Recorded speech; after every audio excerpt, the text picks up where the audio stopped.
Good evening, everybody. Thank you so much for turning out.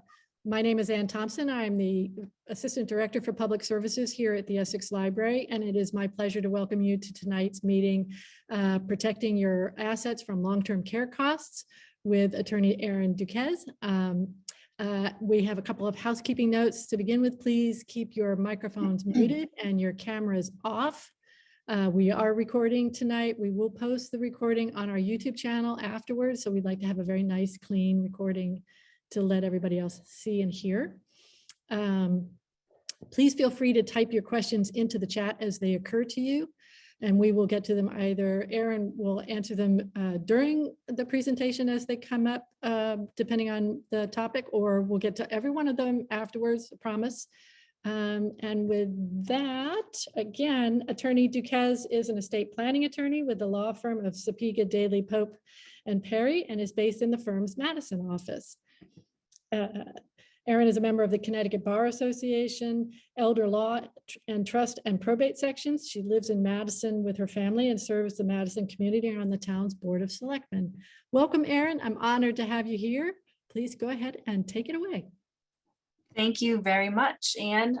Thanks for having me back again, and hello to everyone who made it out. Well, I guess it's not really out, but made it on Zoom tonight. As Anne mentioned, I practice exclusively in the area of estate planning and elder law, disability law, and I'm located. We have offices throughout the state, but I'm located in Madison as my home office. So again, I welcome you to type in questions. I'm going to, because this is a bit of a large group, I'm going to sort of play it by ear. As questions pop up, if I can answer them, I'll do that. Sometimes people ask questions that I'm going to address a couple slides later, so I might wait. But certainly feel free to ask your questions. We'll try to get them all answered. And if not, you can always email me after the presentation.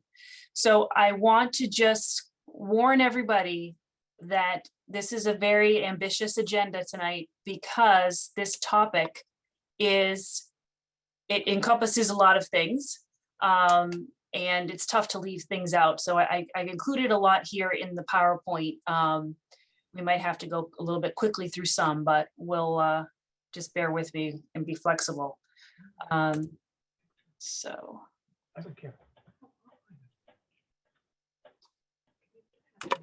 Okay. So the topic tonight is asset protection, long-term care planning, and Medicaid. And this is a topic that I find is very, people are really interested in it, for obvious reasons. And so we wanted to kind of talk about some of the myths and some of the things that can happen. And when really what it comes down, a lot of people are concerned about their home, primarily losing their home to long-term care costs. So I wanted to start with a little intro about just in general about Connecticut's long-term care costs. So Connecticut is the second highest, their long-term care costs are the second highest in the country. A lot of people don't realize it, but the average monthly cost of care in a nursing home is $15,000 per month, which is now almost up to $16,000 per month. The average stay in a nursing home is 2.5 years. I think this number is going to continue to increase as just typically because of, or commonly because of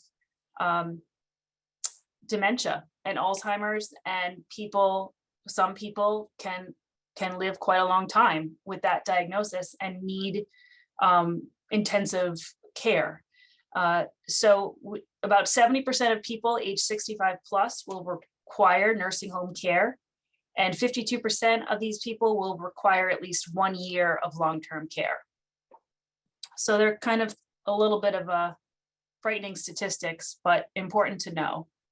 And so when we talk about Medicaid, so Medicaid is synonymous with Title 19, and Medicaid is one way to pay for long-term care. Medicaid is a state and federal funded program that pays for your care after you've exhausted all of your own funds. So it's different than Medicare. When we talk about Medicare, we're talking about a program that most people pay into, and it's a health insurance, it's an insurance program. It's a health insurance. It pays for medical bills just like a private insurance would. When we talk about Medicaid, we're talking about a program that's available for people who don't have assets. And we're talking about not medical care. We're talking about assistance with activities of daily living. So there's Medicaid, both available for in-home Medicaid or in-home care. That's part of the Medicaid waiver program. The Connecticut Home Care Program for Elders is what it's called here in Connecticut. So they will pay for care or assistance living in the home. And then there's Medicaid that pays for nursing home care. So those are the different, and what that means is assistance with activities of daily living. So things such as bathing, toileting, feeding, transferring. Those are the types of things that Medicaid would pay for. So Medicaid has two components of eligibility. One is functional eligibility. And what that means is that in order to qualify for Medicaid, someone needs to be needs to require it. So that is someone, like I said, who needs assistance with activities of daily living, 2 to 3 typically, or if someone has a cognitive issue and it's unsafe to be in the home, that is another way to be functionally eligible. So you have to, there's no such thing as getting ready to be eligible. You have to actually need the care. The second part, which is the part where we most focus on with people, is the financial eligibility. And when we talk about financial eligibility, we're talking about asset levels and income levels, and they need to be below a certain amount. In the state of Connecticut, an individual who wants to apply and be eligible for Medicaid can only have no more than $1,600 in assets. Income is depending on whether or not you're in a nursing home or you're at home. So there aren't any income limits if you're in a nursing home, because what happens is your income, whatever it is going to go towards your nursing home care. It's what's called applied income. If you're living at home and getting Medicaid waiver services, the income level is about $2,500. But there are things that we can do with income that exceeds that, including putting it into a special kind of a trust that would allow you to be eligible, income eligible, and would still allow you to have access to that income to pay for living expenses. But that's how that works. The other component when we're talking about financial eligibility is transferring assets, and this idea of gifting and what that means for eligibility. And we'll get into that in a few slides.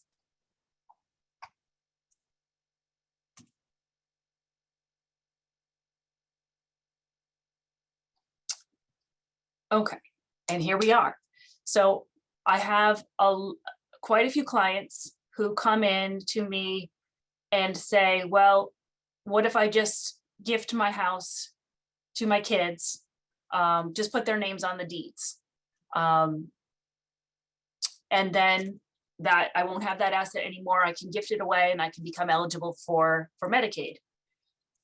That is not a good idea because there are a number of problems with it. Number one, whenever you transfer an asset, the presumption by the state is that you're doing it to qualify for Medicaid, unless you can prove otherwise.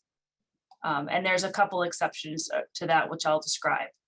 But when we're talking about gifting, we're talking about this 5-year look back window, and a lot of people are familiar with it. So what that means generally is that if I were to need long-term care and I wanted to apply for Medicaid. I file my application with the state of Connecticut, and they're going to say, have you made any gifts within the last 5 years? And for every $13,863 gifted, the state is going to assess a 1-month penalty period. And during the penalty period, the state is not going to pay for your long-term care. So only once the penalty period ends will it start paying. And this assumes, and this is very important, this assumes that you're otherwise eligible for Medicaid. So in other words, in order for the penalty period to even start, you need to be under asset. And if income is part of the equation, you need to be underneath the income eligibility limits. So here's the problem. If I gift away my money and I apply for Medicaid and I have a penalty period, what am I going to use to pay through the penalty period? That money has been gifted.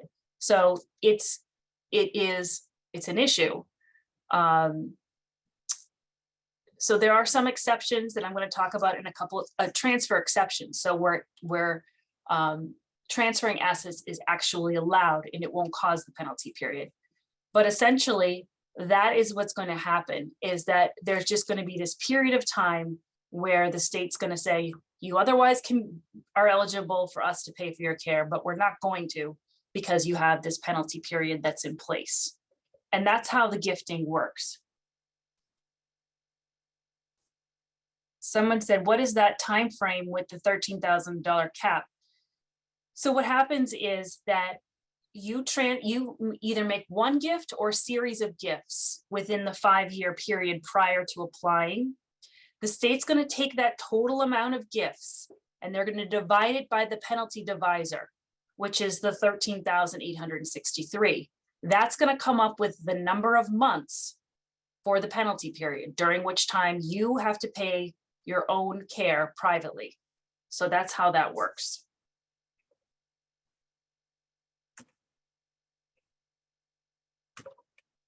Okay, so just to kind of illustrate how this issue could, or how this plays out and how this could seriously affect someone and their assets. So in this case, we have George, and George is quite adventurous. He's skateboarding here, and he falls and breaks his hip. George has, in addition to his house, he has $150,000 in assets. He goes into a rehab, nursing home / rehab, and he ends up needing to stay there for quite some time. So at a cost of $15,000 a month, George is going to run out of money in month 10. And in addition to that, because now it looks like he may need to stay in a nursing home, the state is going to expect that he sell his house, potentially, that he sell his house to pay for his care. And I just want to emphasize though, that's only if it's clear that George isn't going to be able to go back home. So the state's not interested in making anybody homeless, but for individuals who are not able to return home, the expectation is now that's an available asset that you can use to pay for your care.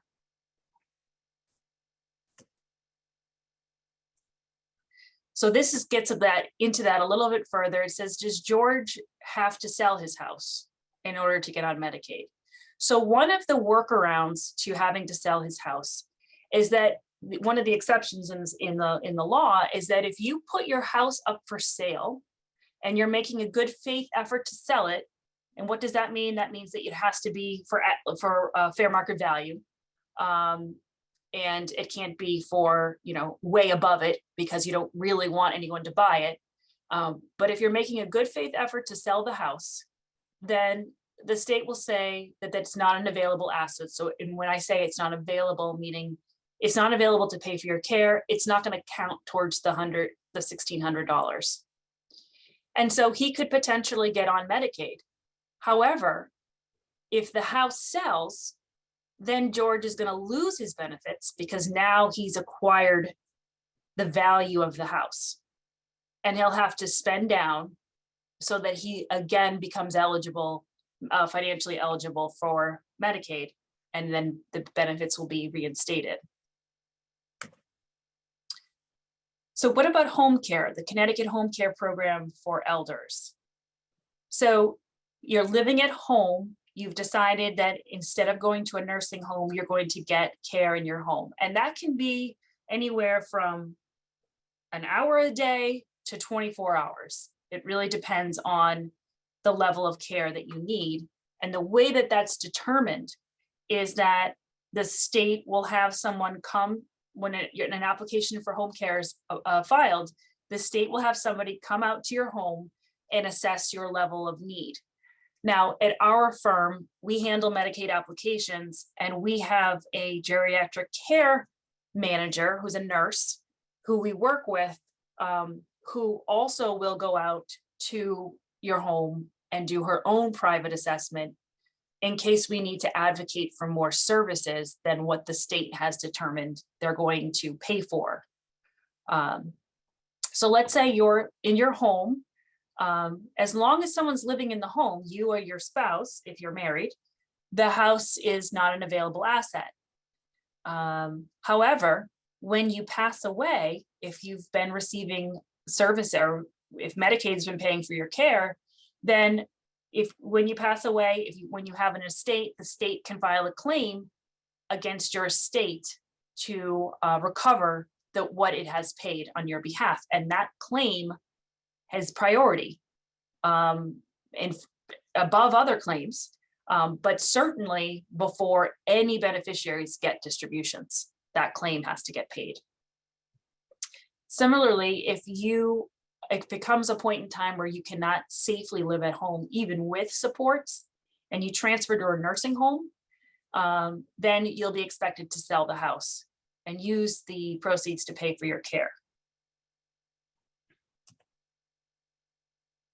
Okay, scenario 2, this time we have a married couple. They're also quite adventurous. And there's a bike accident and the husband breaks a hip and the wife's okay. Husband and wife have combined assets of $150,000 in addition to the home they're living in. And the wife is healthy and living at home. So we'll get into this a little bit more later, but what happens is the husband and wife are allowed to keep a certain total amount of assets. And so the wife will be able to keep the community spousal allowance is what it's called. And that's the amount that the state has determined that the spouse needs in order to continue living in the community. So she can keep some of the money up to that spousal amount. And then at that time, the husband can apply for Medicaid. And the house for that period of time, the house is safe. And the reason is because the wife is still living in it. So like I said, if someone is living in the home, if husband or wife are living in the home, then the house is not an available asset. So when we talk about asset protection within the context of long-term care, we are talking about two things. We're talking about either proactive asset protection, proactive planning, or we're talking about crisis planning. So proactive planning is when you are healthy and you're anticipating that you're not going to need long-term care to the best of your ability, because none of us know the future, but that you're not going to need long-term care for the next 5 years. So you're transferring assets out of your name with the expectation that you're going to get past that 5-year look back.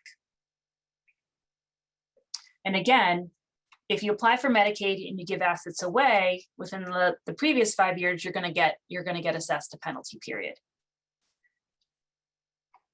Now, sometimes it's really about the numbers, and it's about the person's individual situation, because if we transfer assets and let's say the person gets to year 4 and then they need long-term care, depending on the amount of assets that they still have and depending on the cost of care, it may make sense for them to pay privately in order to get through the last year and then apply for Medicaid.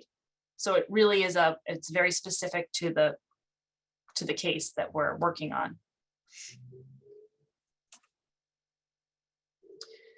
So when we're talking about proactive planning, one of the things that we commonly do is we create a trust for someone that they can transfer their, typically it's a home. Sometimes it can be a home and other assets such as an investment account into an irrevocable trust. So it's transferring it into a trust, again, with the expectation they're not going to need care for 5 years. So a trust is a separate entity, and we're talking about an irrevocable trust. So it's a separate legal entity that basically holds and administers assets. So there are typically there are two types of trusts when we're talking about trust. There's revocable and there's irrevocable. And trusts are very different, even though there's the two kinds, and there are drafted and used for different reasons. And when we are talking about a Medicaid irrevocable trust, we're talking about a trust that has very specific provisions in it that we know are required by the state in order for them to accept this trust and to not look at the assets that are in it. Just someone asked me, someone asked me, is Social Security considered income for the 2,500 income level? The 2,500 income level, just as a reminder, has to do with the income limit for in-home Medicaid. And yes, Social Security is considered, Social Security pension, that's income. So that does count. Okay. So getting back to the trust. So a trust, there's three people or three parties of the trust. The grantor is the trust maker. That's the person that creates the trust. The trustee is the person who manages the trust and makes sure that the terms of the trust are carried out. The beneficiaries are the ones that are entitled to receive whatever assets that have been put into the trust. In the case of a Medicaid irrevocable trust, unlike a revocable trust, the grantor cannot be the trustee. So when we're talking about transferring assets to an irrevocable trust, and we're talking to clients who want to do that, we're saying that you need to identify someone else to be your trustee. And you also cannot be the beneficiary of that trust. And here is why. Because essentially what you're saying to the state of Connecticut is that that asset is not yours. So that asset, you no longer control it, and you no longer are entitled to benefit from it. And that's how you can credibly make that argument to the state.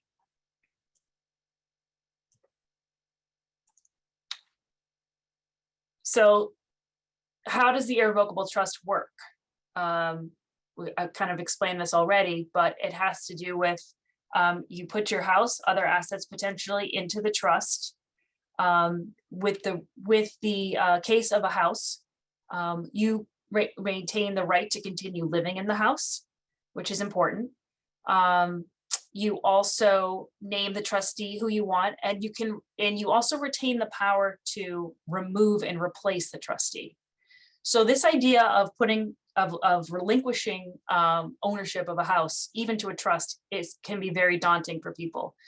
And what I say to them is, yes, you're giving up control, but you're still maintaining indirect control because you're choosing the trustee who you believe is going to do what you'd like them to do, and you can also remove them if they do not. You will name beneficiaries of the trust. During your lifetime, you're going to have beneficiaries in case you need to get money out of the trust, but that beneficiary cannot be the grantor. And then once the assets, or once the 5 years have lapsed after the transfer to the trust, then those assets are protected, meaning that they're not considered available by the state. They're not considered yours. when the state is assessing whether or not you're financially eligible for Medicaid. So transferring, just think of it this way, that transferring an asset to a trust is just like gifting. It's not a person. So all those gifting rules apply. And so if that's the case, then a lot of people ask me, well, then why not just gift? Why don't I just put my kids' names on the house? I want them to get it anyway. So why not just do that now? And that is a way, that is a way of getting an asset out of your name. But it's in our experience and what we see, it's a risky way, because when you gift an asset over to individuals, you're definitely giving up control of that asset.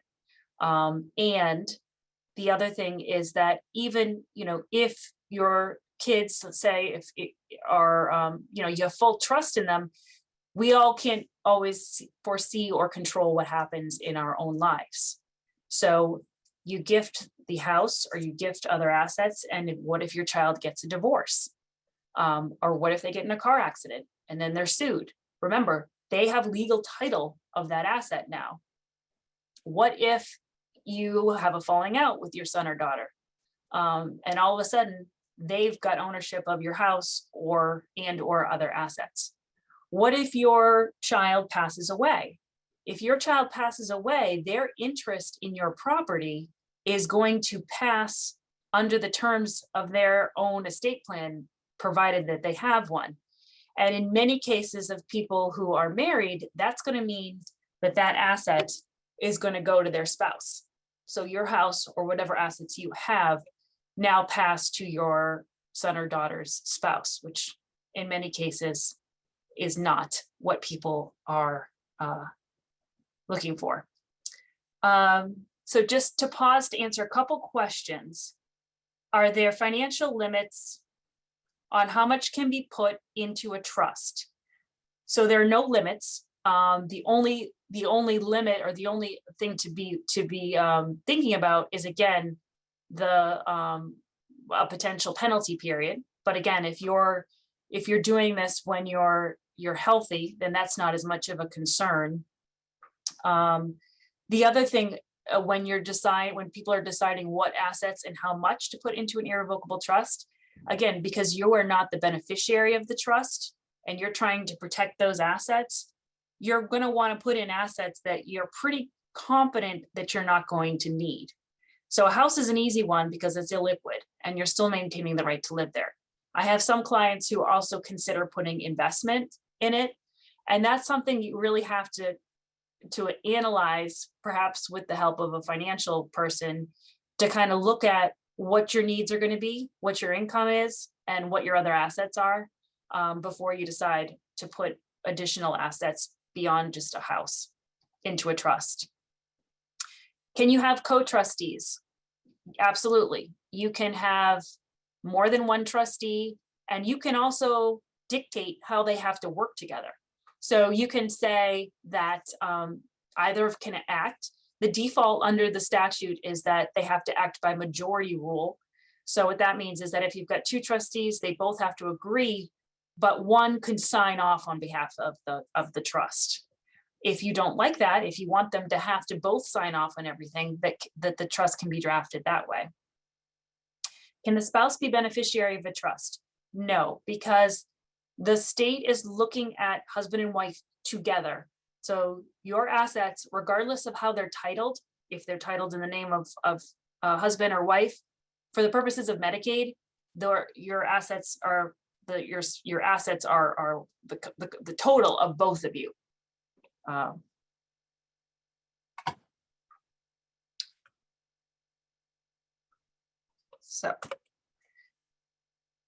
So why is using a trust better?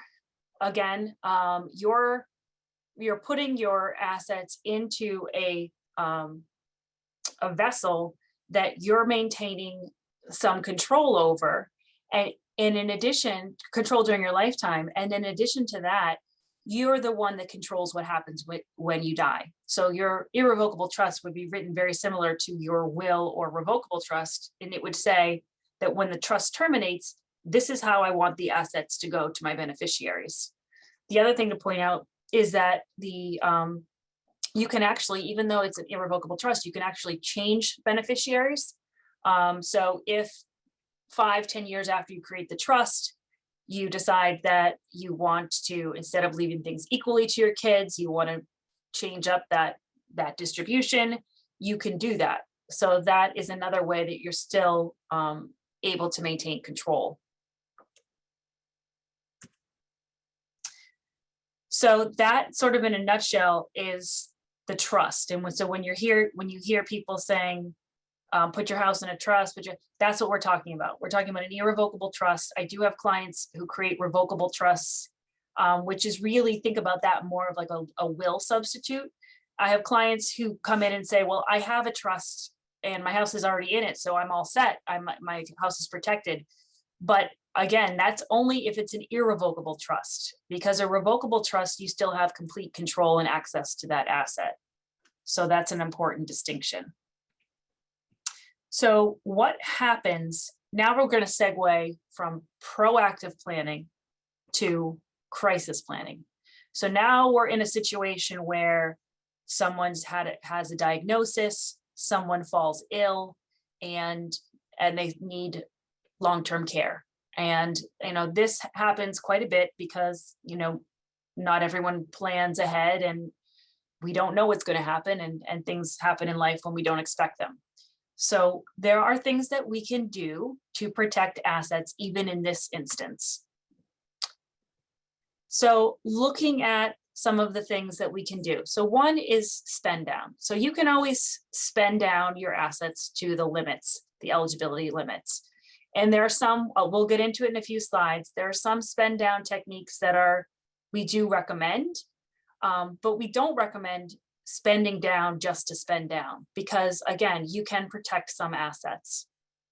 Then there are certain transfers that are allowed under the statute. So you're not going to have that 5-year look back penalty period issue.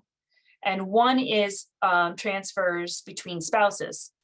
So if you have a married couple and one needs long-term care, that person is going to, their assets, so the assets in their name can not exceed $1,600. So many times when we're applying for Medicaid, we have to transfer assets to the well spouse. That is not going to cause a penalty period. Also, there are other types of exempt transfers that I'll talk about. And then there's this idea of a SPIA, which is an annuity, which I'll get into as well. So if we have a spouse who needs long-term care, either we'll say in a nursing home, what are the eligibility requirements? So for spouses, there's special rules. And the idea is that the healthy spouse still needs to continue living in the community.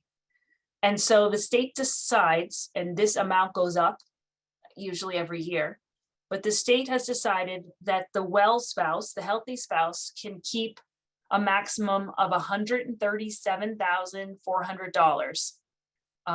So what that means is that you take the total assets of both spouses, divide them in half, and the healthy spouse can keep 1/2 up to a maximum of $137,400.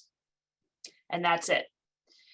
Now, the house does not include it in this amount because the spouse is living there. So that doesn't count towards the $137,000. The spouse can also have a car and can actually purchase a nicer car if they want to. And in addition, if you have a spouse in a nursing home, some of their income, not all of their income necessarily has to go to the nursing home. Some of it can be diverted to the healthy spouse living in the community if that healthy spouse doesn't have enough, the limits that have been set, and which is essentially enough to live off of. So we can divert some of the income.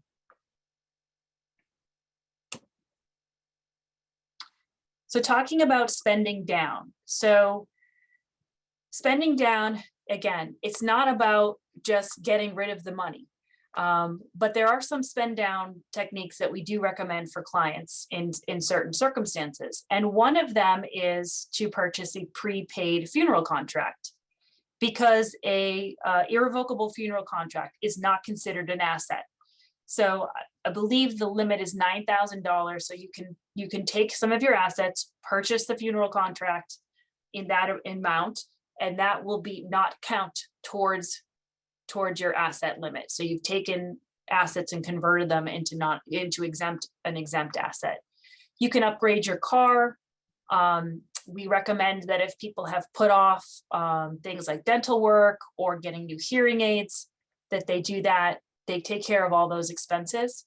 There are people who want to remain at home. A lot of times there are renovations that need to be done to make it safe to live there. So ramps or widening doorways, those are also good spend down ways. Those are good spend down techniques, because they're things that are going to be needed anyway. And then things like furniture, TV, a computer, those types of things, if that's going to impact quality of life.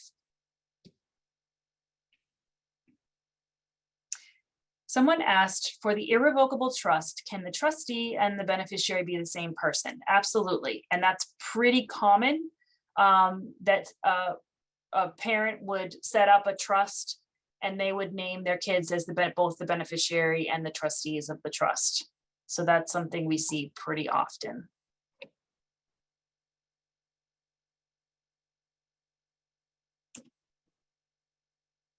Okay, so once again, we oftentimes will transfer assets to the healthy spouse to get the ill spouse down to below $1,600.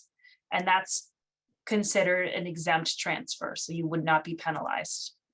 Some of the other exempt transfers that are allowed under the law are a transfer to a disabled child. And that disabled can be, it's broad. It can be a physical disability, a cognitive disability, and you can pretty much transfer as much as you want to that individual, and it will not be counted against you. So you will not be penalized for that. There's also, and in the case, in the case of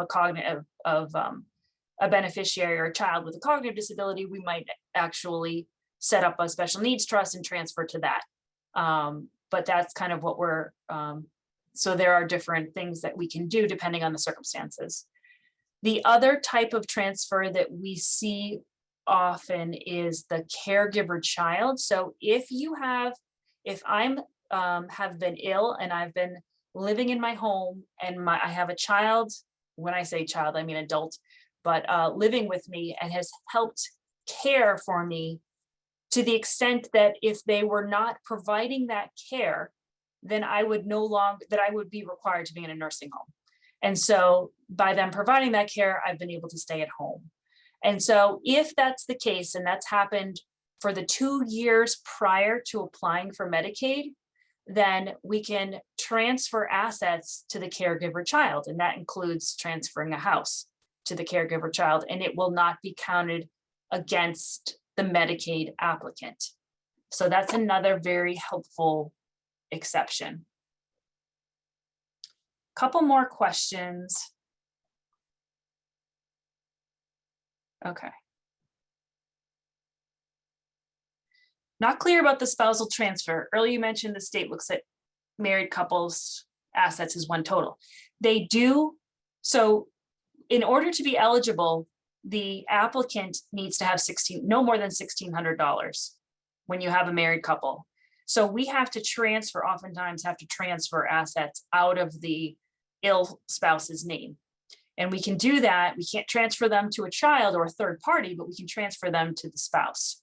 When I was saying that when you're looking at a married couple, even though that person's assets are under $1,600, for the purposes, you also have to be eligible looking at the total amount of assets. So the sick spouse needs to be under 1,600, and then the total assets of the married couple, even the ones that belong to the healthy spouse, though that has to be under the, you take 1/2 and then it has to be under the maximum amount, which is 137.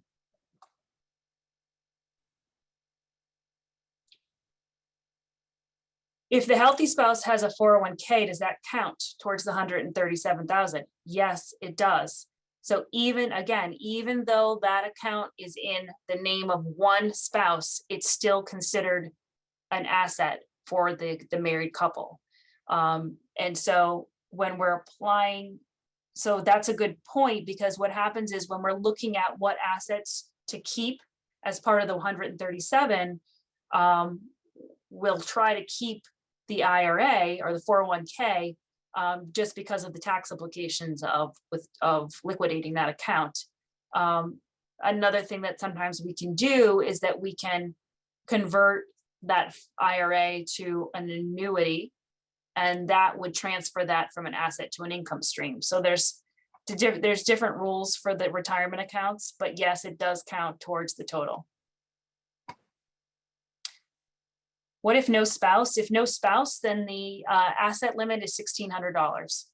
And there are, I will talk in a few minutes about different strategies that we can do for single individuals.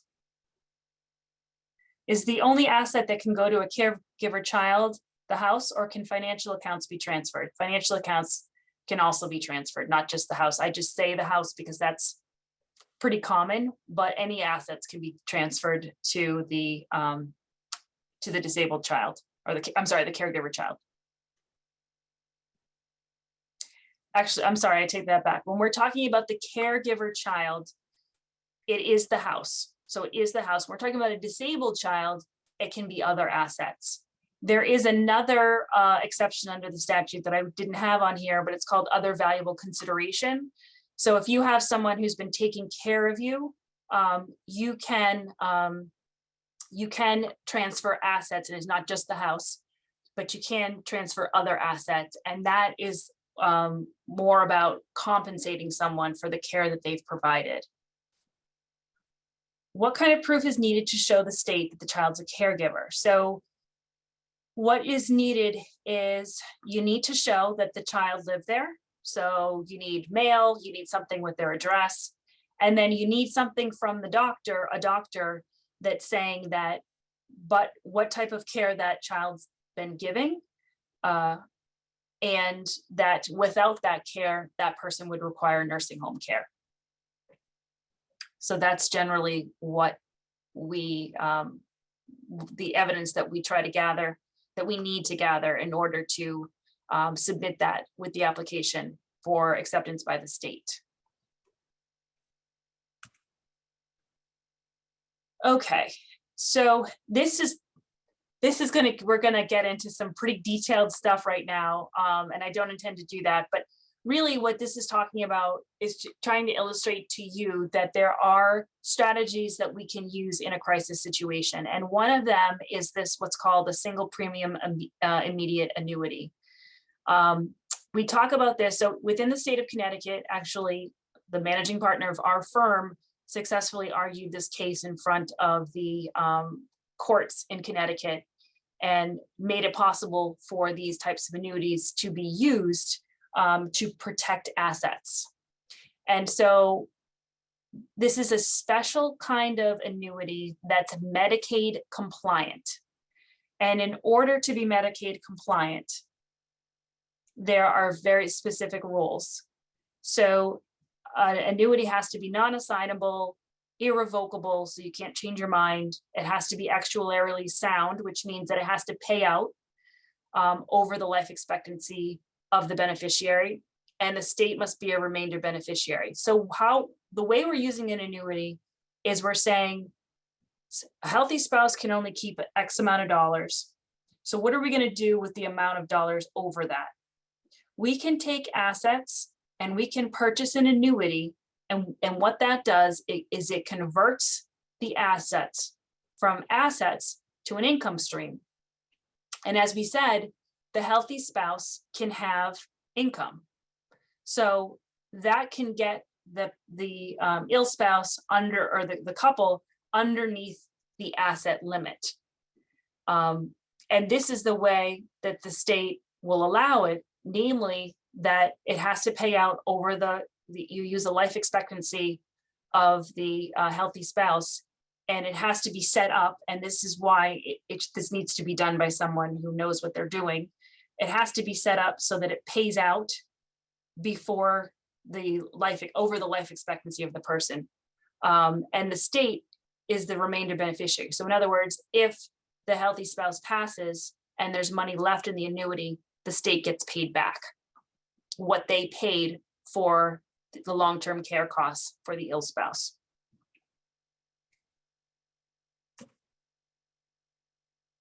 Okay, so it's easier if we illustrate this with an example. So we put this in here.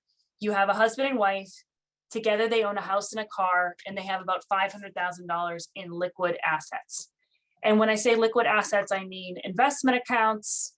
It could mean anything with a cash value. So it could be a life insurance policy that has a cash value, retirement accounts, anything that the state sees as being available to you, you can liquidate it and make it available to pay for care.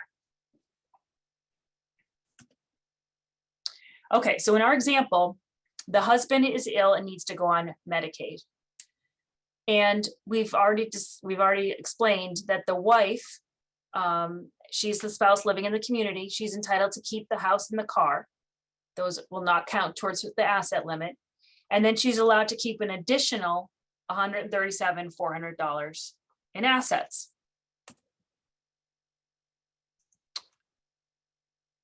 Okay. So after the $137,400, she still has $362,600 left in assets that are in excess of what she's allowed to keep. So if we look at some of the types of spend downs that we recommend, let's say that she does need to do some home improvements that they've been putting off. Some dental work, does the prepaid funerals for both of them. And now she's down to $300,000 left in assets that are in excess of what she's allowed to keep. So what we can do is we can annuitize this excess $300,000 for the spouse, for the wife, and the annuity would be set up based on her life expectancy. So here we say usually 5 years. So over the course of 5 years, okay, the spouse will receive $5,000 per month. So we've taken that excess $300,000, we've converted it from an asset to an income stream for the wife. Now the wife living at home, she's allowed to have as much income as she wants. The husband is now financially eligible for Medicaid because we've transferred the house over to the wife. Everything is over to her. He's got $1,600. We've got them under the spousal amount of $137,400. So that they qualify for Medicaid. Now, once the spouse qualifies for Medicaid, the healthy spouse can have more assets than $137,400. So she's got her own income plus the income from the annuity that can accumulate, and she can start building up her assets again. And the husband will not, it won't jeopardize his eligibility for Medicaid. So it's interesting because when you apply for Medicaid, your assets are combined, but then after someone qualifies, then the assets are considered separate. So again, husband has to stay under 1,600, wife can have more. Okay. So now we're talking about so someone asked me before, well, what about a single individual? What about if you're not married? So there's a couple of different strategies that we can use. And again, it really depends on the facts and circumstances of the particular case. So, and that's looking at, in particular, income, what the person's cost of care is, who their beneficiaries are. There's a number of different factors that play into what strategy we end up going with when we're trying to get someone on Medicaid. So in this situation, we're looking at someone who's in a skilled nursing facility and they're in a crisis situation. Son or daughter comes and says, we need to start, or we need to preserve some assets because they're going to burn through all of them. So we can use an annuity in this situation. The individual's monthly fixed income, in this case, the monthly fixed income of the individual plus the annuity payment has to be less than the Medicaid rate. So every nursing home has its own Medicaid rate. And when we structure the annuity, and again, this is why it's important to go to do this with someone who knows about these annuities, and we have someone in our office who's licensed to do them. She calculates all of the numbers and how it needs to work. But it has to be less than the Medicaid rate. Oh, sorry. Okay. So there's two different types of strategies when we're talking about this. One is using an annuity, a SPIA, and making gifts. And the easiest way to explain this is to illustrate. So let's look at this person. Let's call her, I'm going to use my grandmother's name, Flo. So Flo needs to go on Medicaid. She has $350,000 in cash, and she has a fixed income of $2,700. So she's clearly over the $1,600 limit. So she annuitizes a portion of the cash that she has. She annuitizes $87,000, turning that into an income stream. So now she's making an additional $4,595 a month of income. And the annuity is structured so that it pays out over a 19-month term. Now her total income, so her fixed income and plus her annuity income, is $7,300 per month, which is $100 less than the monthly pay rate. So we're underneath the Medicaid pay rate.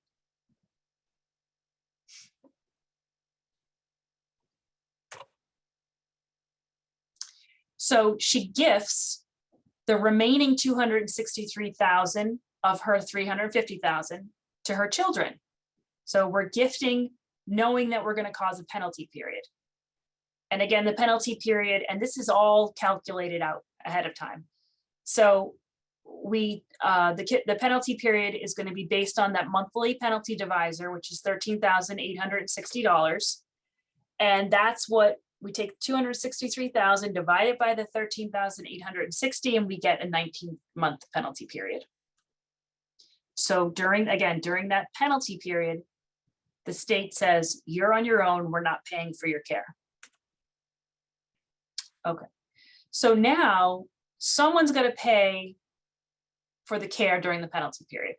And so the children are going to have to use part of the 263,000 to pay for the shortfall. So the private pay rate minus what is getting paid. So during that penalty period.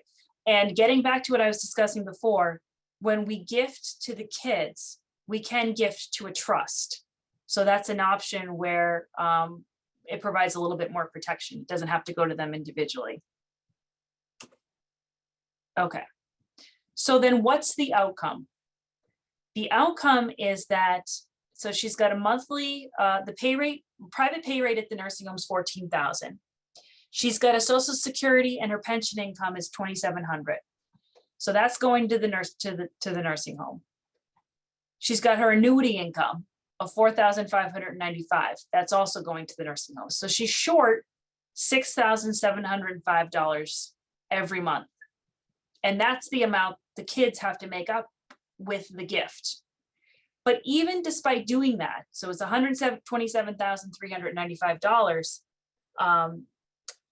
the kids are still getting to keep $135,600, which is the gift of $263 minus what they had to pay to make up for the shortfall in the care. So in using this technique, in this example, we're saving about 40% of the original $350,000 that Flo had. So it's not as, we're not saving as much as we would in a proactive planning case where we're putting assets away well before the need for long-term care.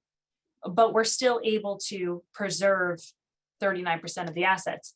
Also wanted to point out that this can be used in conjunction with a proactive strategy. So let's say you put your house into a trust, 5 years goes by, and you need long-term care and you're over assets, we can still use this technique to preserve additional assets beyond the house. So there's multiple things that can be done. So now they're keeping $135,000 rather than the alternative, which is spending down to $1,600.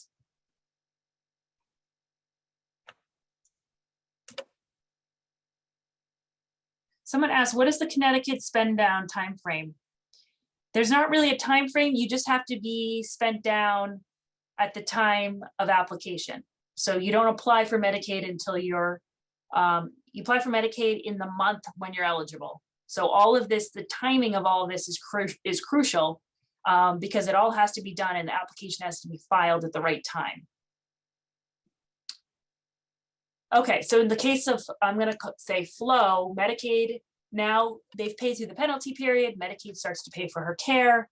Her monthly income goes back to the $2,700 because the annuity's done, and it's used as the copay to pay the nursing home. Okay, example number 2. Here we're going to use an annuity.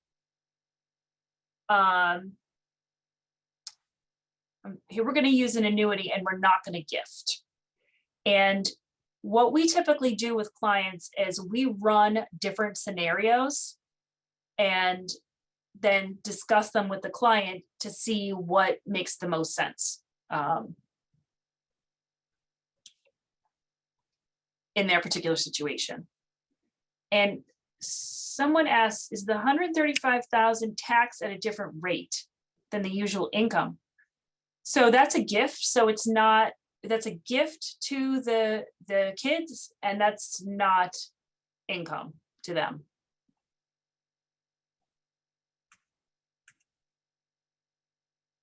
Okay, so let's get back to Flo. Flo needs to go on Medicaid. She's got $420,000 in cash, and she's got a fixed income of $2,000. So we changed the numbers a little bit for the purposes of our illustration. Okay. If we annuitize, if we just straight annuitize the $420,000, we're not going to make a gift. We're just going to convert that into an income stream. Then now Flo is eligible for Medicaid because she's below the asset level. So she annuitizes all of the cash that she has for 7 years, which again is calculated based on her life expectancy. She'll receive $5,000 a month income from the annuity, and now her income rises to $7,000 a month. She uses the income to pay the monthly Medicaid pay rate. So the Medicaid pay rate at the institution where she currently is $7,300. There's a shortfall of $300 each month, and that's what Medicaid pays for.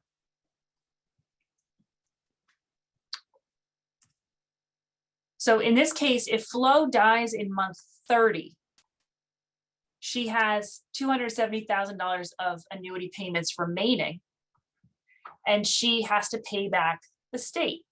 Well, the state has paid $300, the difference, for 30 months. So the state gets paid back $9,000. And in this example, the children end up getting $261,000. So Flo has now gotten on Medicaid, Medicaid's helped pay for her care, and the kids still end up with $261,000. So, okay. Going back a second, isn't there a limit on the amount of gifts according to the IRS? So that limit that you're referring to is the amount that you can gift per year without having to file a gift tax return. So that has to do with gift tax. That has nothing to do with gifting for Medicaid purposes. You can gift as much money as you want. And typically, if we're looking at people who are applying for Medicaid, we're not really concerned about gift tax because the gift tax exemption is in the millions. But that is something that people often can get confused about. They'll say, well, I thought I could only gift $16,000. But again, that's something completely different than the type of gifting that we're talking about. Okay, so closing thoughts. We're at 8 o'clock on the dot. Wow. So closing thoughts is that this is complicated. It's complex. Again, you want to, using an annuity is something that has to be done with someone who is familiar with and knows about Medicaid compliant annuities. And wanted to make a couple comments about Medicaid applications. So there, thankfully, there's a lot of resources available to people to assist with Medicaid applications. Nursing homes can help. Towns can help. I know the town of Madison will help file Medicaid applications at the senior center. There are agencies that will apply or prepare Medicaid applications, and the fees could, sometimes be less than an attorney. But some of the things that you have to think about is, like, for example, when you're talking about a nursing home helping with the Medicaid application, there's an inherent conflict of interest there, right? Because the nursing home wants to get paid. And so that's their ultimate goal. And a lot of times the nursing homes will just tell you to spend down, because that's the fastest way to get on Medicaid. And the spend down could include paying the nursing home. So sometimes that can be really helpful if the person doesn't have a lot of assets, isn't able to pay someone else to do it, then the social worker, the nursing home, that can be a helpful resource. Also know that when you're talking about outside agencies, that you are, they're not attorneys, and they can't appeal your case if it's denied. They can't appeal the application because they're not attorneys. Also, there are tax implications when liquidating some assets. So that's something that we always take into consideration. And when we're coming up with our strategies, particularly if we're talking about liquidating retirement accounts, sometimes we do that over the course of 2 years to minimize taxes. When you're working with a non-attorney, they can't provide legal advice about asset protection. And that's really key, because all of these strategies that we're talking about here are about asset protection. Somebody asked, getting back to that question about the gifting, do the recipients need to pay?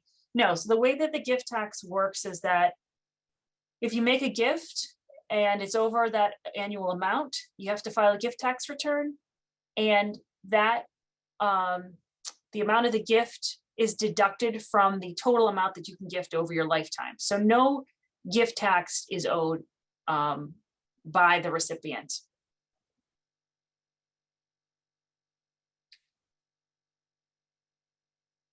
What ensures the gift is actually used to assist payment of the parent's expenses? There's really no obligation for them to do so. And that's absolutely correct.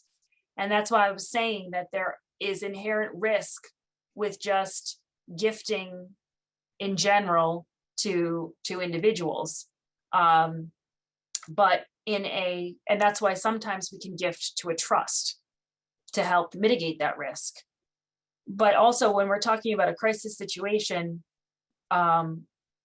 it's usually someone's on Medicaid, they're needing long-term care, their life expectancy is probably not that long. And in those circumstances, you might be more willing to take those risks, because if it's going to mean protecting assets and there's no other options, then it's something you just have to consider. Is there any complication with trust when a house still has a mortgage? So that's a really good question. When a house has a mortgage, it really depends on the amount of the mortgage, because number one, typically what happens is if you put a house into a trust and you're paying mortgage payments on the house, the state of Connecticut will take the position that every one of those mortgage payments is an additional gift. So what we say is we look at the amount of the mortgage. Sometimes clients might just opt to pay off the mortgage, or sometimes we will, they'll just take the risk, and then if they have to pay it off, and they have the resources to do it, then they'll do it. But typically, if we have a mortgage that's, you know, that's not on the smaller side, we will not recommend that it goes into the trust. Can income from an irrevocable trust, or withdrawals be used by the grantors for living and other expenses? So the answer is no. The grantor cannot be a beneficiary. Now, there's ways for us to get money out of the trust. So if a beneficiary, if someone needed the money in an emergency situation, then they could make a distribution to the beneficiary, and the beneficiary could pay for something on their behalf. But the trust shouldn't be set up that the grantor is getting distributions or getting anything out of the trust, because that will not be looked on well by the state. Someone asked, is someone with a green card eligible for Medicaid? That's a good question. I'm not exactly sure of the answer. I think yes, but I'd have to look into that.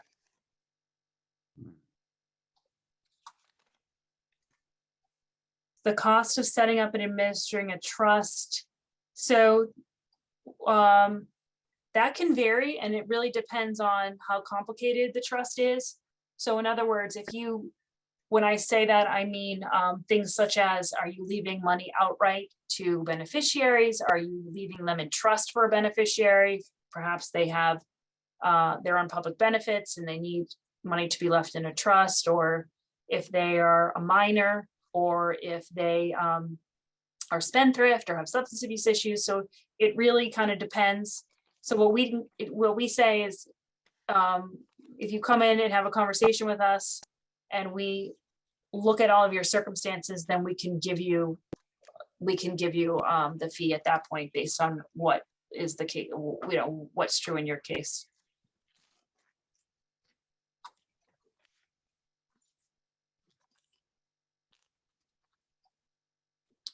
Thoughts on reverse mortgages? Yes, that is a way to, we often use that with people who don't want to keep the house, don't have a lot of other resources. So when you take out a reverse mortgage, that is an exempt asset, the amount of the mortgage. So that can be a useful tool in some circumstances, and it makes the money available to the individual.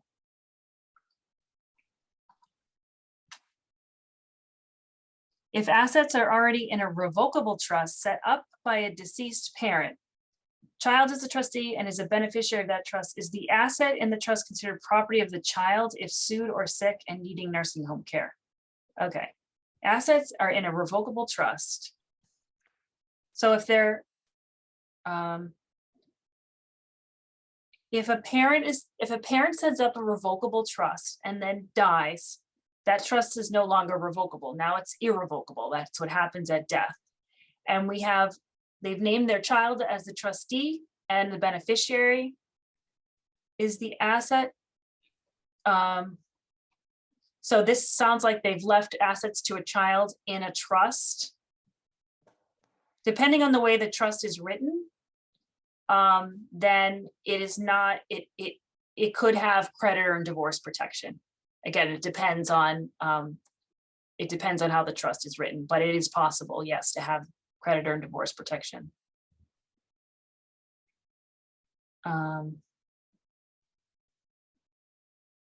Is paying down a mortgage considered a spend down? So yes, so paying off debts in general is a good way to spend down if you've got the money to do so.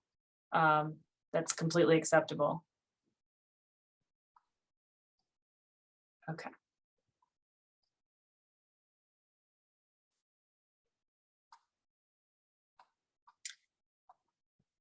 Any other, one more question. In a crisis spend down scenario, is there any limitation on the items that can be done for the house upgrades? No limitation, because it's essentially, it's your money. And if you are doing improvements or upgrades and you're paying fair market value for them, you can do whatever you want because you're basically, you're spending your money. Again, as long as it's fair, as long as it's fair market value. So in other words, if you have your son-in-law do work that's should cost $500 and you pay him $20,000, then that would be considered a transfer because that's much more than it's worth. Is there a limit on the gifting to a caregiver child living in the caregiver child's house? So again, I'm sorry if I confuse that, but what you're gifting is the house itself. So you're gifting the house to the child who lives with you and has provided care for at least 2 years prior to applying for Medicaid. With the other valuable consideration exception, then you have to pay, the amount that you're paying that person has to be commensurate with the services that they've provided.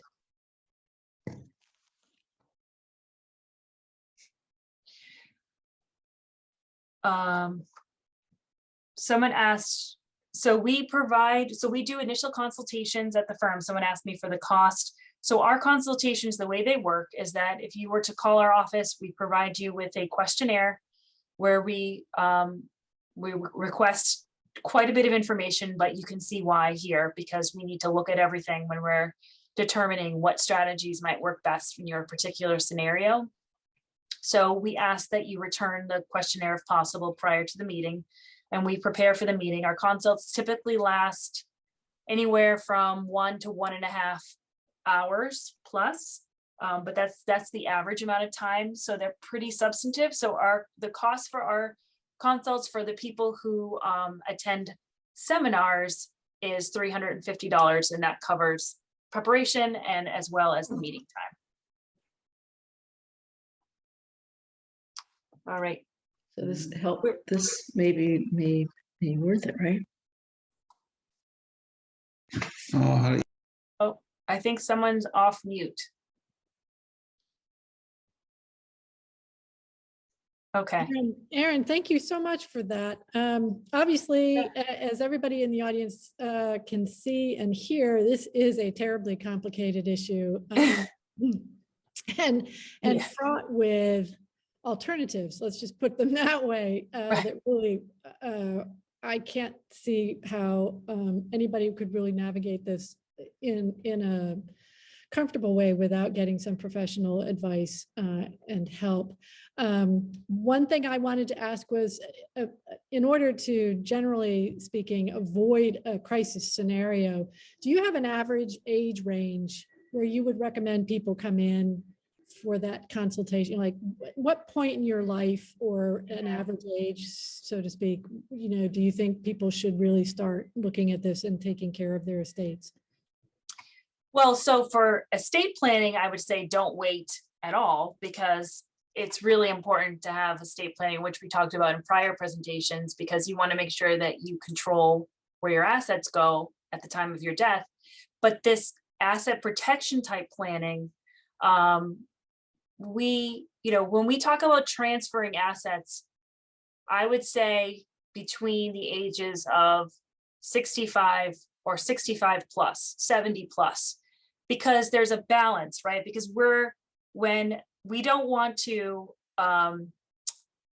recommend that someone transfer assets too young, because they're going to need those assets to live off of, and they're going to want flexibility. So if I have a client come in and say, well, I'd like to protect my house, but I'm thinking of selling next year, or I've got some plans. If they're young, on the younger side, and they're healthy, then I would say, well, why don't you wait until you get a little bit more settled, or you figure out what you want to do. One thing I do want to mention about the trust, which I didn't say, is that even though your house is in a trust, if you decide that you wanted to downsize or move to a different house, the trust can do that, purchase a new house, and it doesn't reset the 5-year look back. So there is still flexibility. But again, we're talking about 65 plus, if I had to give an age, average age. Okay, great. All right, if there are no other questions, Oh, I had, sorry, Anne, I had one. Someone asked, what's the best way to contact you to set up a meeting? Are you, Anna, do you have my information that you could give out, or I could give it right now? I do have it. We're going to send everybody who registered tonight a handout, and that's got all of your contact information in Okay. it. So look for that first thing in the morning in your email boxes, everybody, your inboxes. Okay, great. Erin, again, I can't thank you enough. And I know with the generosity of your wisdom and advice, we're going to have you back again. It sounds like maybe another talk on trusts might be in the offing. Right. Because that's so important for everybody. Everyone in the audience, thank you so much for turning out tonight. Very much appreciated. And I hope we'll see you all at another Essex Library program again soon. Everybody take care, weather the storm, stay warm, and see you soon. Thank you, everyone. Thank you. Good night.